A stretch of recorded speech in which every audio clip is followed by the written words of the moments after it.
नमस्कार। नानू नानी की कहानियों में आपका स्वागत है। आज मैं जो आपको कहानी सुनाने जा रहा हूं उसका शीर्षक है यमराज को धोखा। एक बहुत पुरानी बात है। एक राजा था। एक बार उसके दरबार में एक बहुत बड़े सन्यासी आए। राजा बहुत उत्सुक था और उन्होंने अपना हाथ सन्यासी जी को दिखाया। सन्यासी ने कहा, हे राजन, मुझे ऐसा लग रहा है कि आपकी मृत्यु बहुत नजदीक है। राजा घबरा गया। राजा बोला सन्यासी से कि क्या इसका कोई उपाय है। सन्यासी बोला, देखो, ऐसा है कि जब भी मृत्यु होती है यमराज हमें लेने आते हैं और वह अपने निश्चित समय पर भी आते हैं, और जो आपकी हाथों की रेखाएं बता रही हैं उसके अनुसार आपकी मृत्यु आज से करीब 1.5 साल बाद उन्होंने दिन में बता दिया कि इस समय होगी। अब राजा बड़ा घबरा गया। उसने फिर पूछा कि महाराज कोई इसका उपाय? तो उसने कहा, उपाय तो नहीं है। अगर आप यमराज को धोखा दे दो और वह घड़ी आपकी टल जाए जिसमें आपकी मृत्यु है, तो उसके बाद में यमराज ही चले जाएंगे और आपकी मृत्यु नहीं होगी। राजा बड़ा खुश हुआ, लेकिन बोला सन्यासी से कि महाराज, मैं यमराज को धोखा कैसे दे सकता हूं? क्या आप बताएंगे किस तरह उसको धोखा दूं मैं? तो सन्यासी बोला, देखो, ऐसा है कि जो यमराज है वह बहुत चतुर है और उनको हर चीज का पता होता है कि जिस व्यक्ति के वह प्राण लेने आ रहे हैं वह कहाँ है। तो अगर तुम ऐसा करो कि अपनी जैसी कुछ 8-10 पुतले बनवा दो और जो आपने वस्त्र धारण किए हैं वह भी उन्हीं को वस्त्र धारण करा दो, तो हो सकता है यमराज धोखे में आ जाए और आपको पहचान ना पाए, और आप उन्हीं पुतलों के बीच में कहीं खड़े हो जाना और उसी दशा में खड़े होना जिस दिशा में वह पुतले बने हुए हैं। तो राजा कहने लगा कि यह भी काफी कठिन काम है। तभी राजा को याद आया कि एक मंत्री एक बता रहा था कि उनके राज्य में एक बहुत ही शिल्पकार है जो कि मूर्तियां बहुत अच्छी अच्छी बनाता है, क्यों ना उससे बात की जाए। खैर, राजा ने सन्यासी को दान दक्षिणा देके विदा कर दिया और मंत्री को बोला, हे मंत्री, जाओ और जल्दी से उस शिल्पकार को बुला के लाओ। शिल्पकार को बुला लिया गया। शिल्पकार ने कहा, महाराज, मैं हूबहू आप जैसी मूर्ति बना सकता हूं, और आप ऐसा करें कि 15 ड्रेस एक जैसी खरीद बनवा ली और एक ड्रेस आप पहनना, 14 मूर्तियां मैं आप जैसी ही बना दूंगा जो सीधी खड़ी रहेंगी। आप जिस आकृति में चाहते हो मैं उसमें बना सकता हूं, लेकिन मेरा विचार है सीधी खड़ा रहना बहुत अच्छा है, क्योंकि राजा ने शिल्पकार को भी यह बता दिया था कि मैं यह यमराज को धोखा देने के लिए बना रहा हूं। तो यमराज को धोखा देने के लिए शिल्पकार ने कहा, अगर आप सीधे खड़े रहेंगे काफी देर तक खड़े रह सकते हैं और आपकी मृत्यु की घड़ी टल सकती है।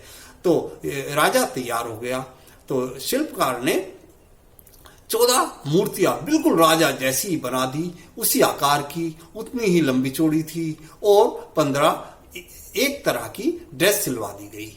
अब धीरे धीरे वह समय भी नजदीक आ गया जिसका राजा को भी इंतजार था, और सन्यासी को उन्होंने फिर 1 हफ्ते पहले बुलाया। फिर अपनी हस्तरेखा दिखाई। सन्यासी ने कहा, हाँ महाराज, 1 हफ्ते बाद आपके मृत्यु निश्चित है, क्योंकि यमराज जी आने वाले हैं। अब एक बड़े हॉल के अंदर 14 मूर्तियां लगा दी गई। उनको जो ड्रेस बनाई गई थी वही ड्रेस राजा ने अपने लिए रखी थी ताकि उसी दिन पहनूंगा। अब हूबहू राजा की आकृति जैसी 14 मूर्तियां थी। एक बार राजा बीच में खड़ा हुआ और उसने मंत्री को कहा कि 5-6 आदमियों को भेजो और वो मुझसे पहचान के दिखाएंगे कि इनमें राजा कौन है और मूर्ति कौन है। तो 5-6 आदमी आए। उन्होंने देखा हूबहू वही के वही 15, ना उसमें कोई फर्क था, और वो पहचान नहीं पाए। राजा बहुत खुश हुआ कि यमराज को मैं धोखा दे दूंगा। अब आखिर वह दिन भी आ गया जिस दिन उसके राजा की मृत्यु निश्चित थी। समय अनुसार यमराज जी आए। अब राजा उन 14 मूर्तियों के साथ खड़ा था। टोटल 15 मूर्तियां, 15 मूर्ति जैसा लग रहा था राजा भी। अब यमराज आए। यमराज ने देखा, अरे ये तो 15 राजा खड़े हैं यहाँ पर, अब मैं किसके प्राण लूं? ऐसा ना हो गलती से मैं किसी और के प्राण ले जाऊं तो मेरे लिए बहुत मुश्किल हो जाएगी। अब उसने सबको छू कर देखा। 15 की 15 मूर्तियां बिल्कुल एक जैसी थी, जिसमें एक राजा भी था। वह भी मूर्ति की तरह चुपचाप खड़ा था। तो अब यमराज जी बहुत परेशान हुए कि क्या करूं, कैसे करूं। अब मुझे तो इनकी मृत्यु का समय भी आ रहा है, अब 1-2 मिनट ही रह गए हैं। तभी यमराज ने एक चाल खेली और यमराज हॉल से बाहर चले गए और वो छुपकर देखने लगे कि देखता हूं राजा जो भी इसमें असली होगा वह हिलेगा, कुछ ना कुछ प्रतिक्रिया करेगा। तो लेकिन राजा को भी इस बात का पता था कि अगर मैं थोड़ा भी हिल दिया या बोल दिया तो यमराज मुझे पकड़ लेंगे और मेरी मृत्यु निश्चित है। वह भी चुपचाप खड़े रहे। अब यमराज बड़ा परेशान, क्योंकि कुछ ही क्षण रह गए थे राजा की मृत्यु में। यमराज भी इस बात को जानते थे कि अगर वह घड़ी निकल गई तो राजा अमर हो जाएगा और इसको कोई नहीं मार पाएगा।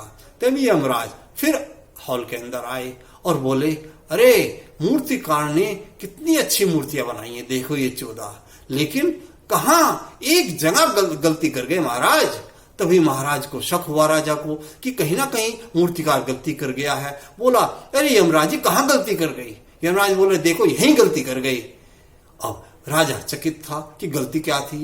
यमराज बोला, गलती कहीं नहीं थी, हूबहू तुम्हारी जैसी मूर्ति थी, पर लेकिन एक तो आप समझते हो ना कि मूर्ति कभी बोल नहीं सकती, इसीलिए अब आप बोल पड़े, चलो मेरे साथ। करते के साथ ही राजा को यमराज ने पकड़ लिया।